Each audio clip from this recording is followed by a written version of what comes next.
साने गुरुजी लिखित श्यामची आई या पुस्तकातील रात्र 13वी स्वाभिमान रक्षण ही कथा मी पुनःप्राणे आपल्यासमोर सादर करते.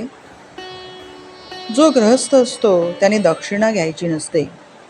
दक्षिणा भिक्षुक ब्राह्मणाला घेण्याचा अधिकार, कारण त्याला इतर उत्पन्न नसते व वेदविद्येशिवाय इतर धंदा नसतो. म्हणून ब्राह्मणाला दक्षिणा द्यावी असे सांगितले आहे. इतर देशातही उपाध्ये आहेत, इतर धर्मातही आहेत. काही ठिकाणी त्यांना सरकारातूनच पगार मिळतो. आपल्याकडे समाजच ब्राह्मणाला देई.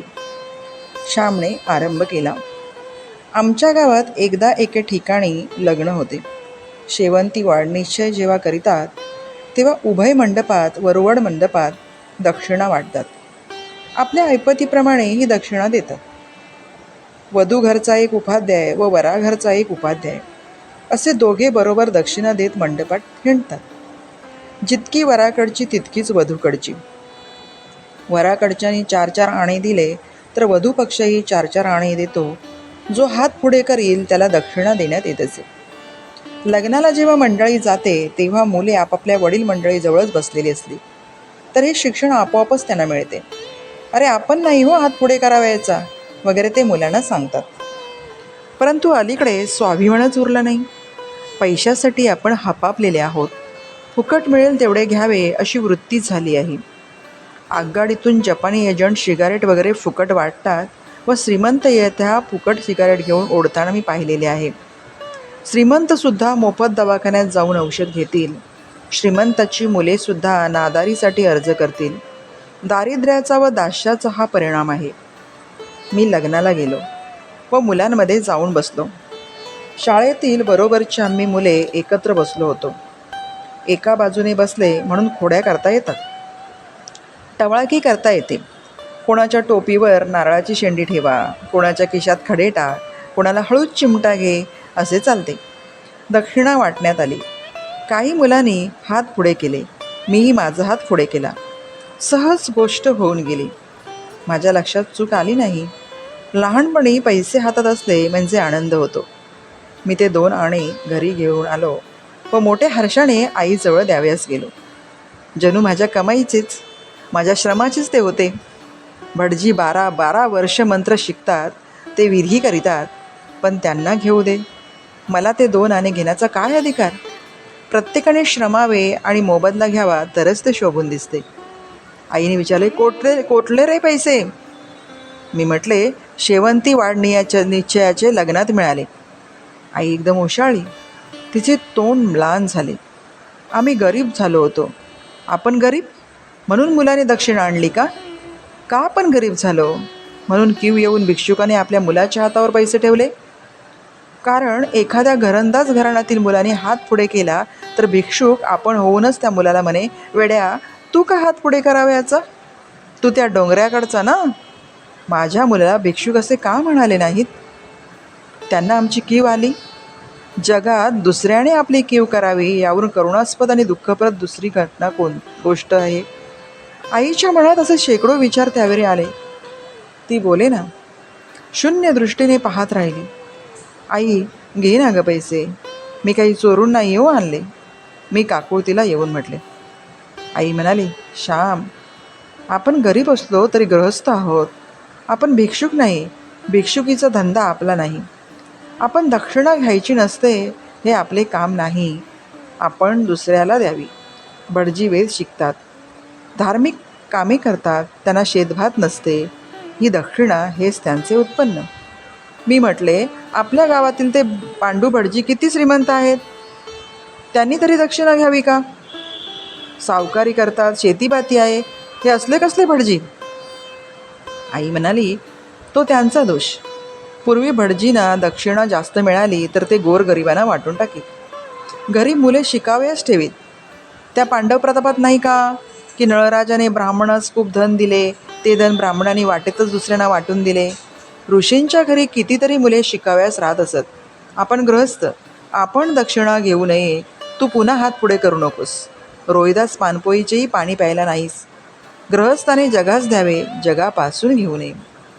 आईने ते 2 आणे शेजारी बाळू म्हणून गडी होता त्याला देऊन टाकले. मित्रांनो, जगापासून जितके आपण घेऊ तितके जगाचे आपण मिंधे होत जात असतो.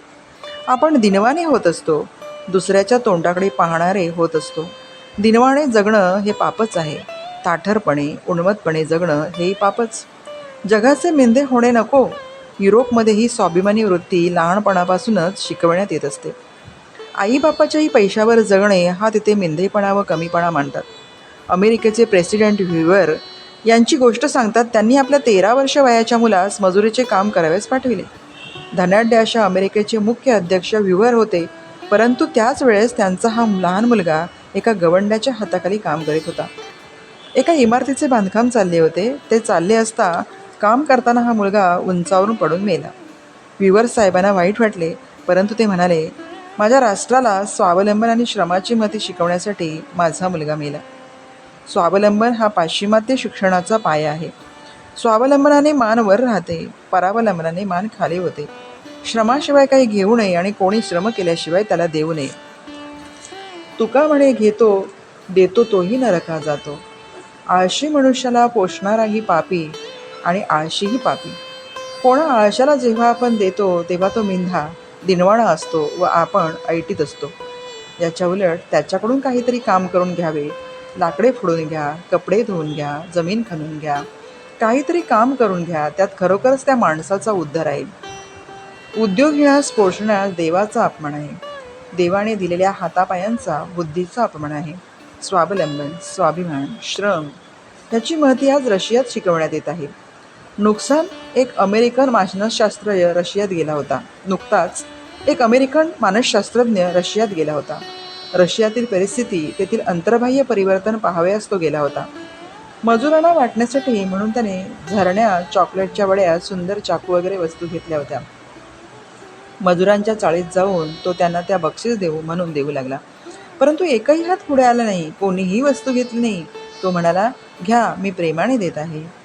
ते मजूर म्हणाले, स्वतःच्या श्रमाने मिळवावे. दुसऱ्याने दिलेली देणगी घेऊन कदाचित मनात आलस्य, निधीपणाने परावलंबन याचा उदय व्हायचा. या दुर्गुणांना यत्किंचितही वाव न देण्याचे आम्ही ठरवले आहे. तो अमेरिकन मानसशास्त्रज्ञ चकित झाला. केवढी ही विचारक्रांती! ज्या रशियात लाखो मजूर मागण्यासाठी पूर्वी हात पुढे करीत, तेथे एकही हात पुढे झाला नाही. केवढे स्वावलंबन, केवढे तेज, केवढी श्रमाची पूजा! श्रमात आत्मोद्धार आहे. फुकट घेण्यात आणि फुकट देण्यात पतन आहे. हे हिंदी मुलांना, तमाम हिंदी जनतेला समजेल तो सुदीन. घरी दारी शाळेत हे शिक्षण देण्यात आले पाहिजे. उष्टे कोणाला घालू नये असा धर्मनियमच झाला पाहिजे. खरा धर्म श्रमांना उत्तेजन देणे हाच होय. आळसाने भीक मागणारा व श्रीमंत असल्यामुळे गाद्यांवर लोळून खाणारा दोघे किडेच. श्रीमंतही दुसऱ्याच्या श्रमावर जगतो व आळशी भिकारी दुसऱ्याच्या श्रमानेच खातो. ते दोघे समाज वृक्षावरील बांडगुळे आहेत. उन्हात ताणात काम करणारा मजूर, रस्ते झाडणारा झाडूवाला, मलमूत्र नेणारा बंगी, मेलेले गुरे फाडणारा ढोर, वाहना बांधणारा चांभार, हे सारे आयते खाऊ लोकांपेक्षा पवित्र आहेत, श्रेष्ठ आहेत.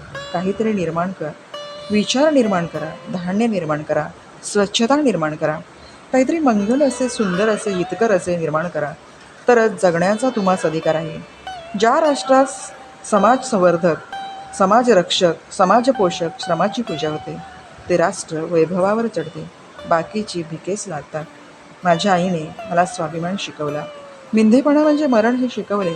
दुसऱ्याचे घेऊ नकोस, दुसऱ्याच दे हेही शिकवले. धन्यवाद मित्रांनो.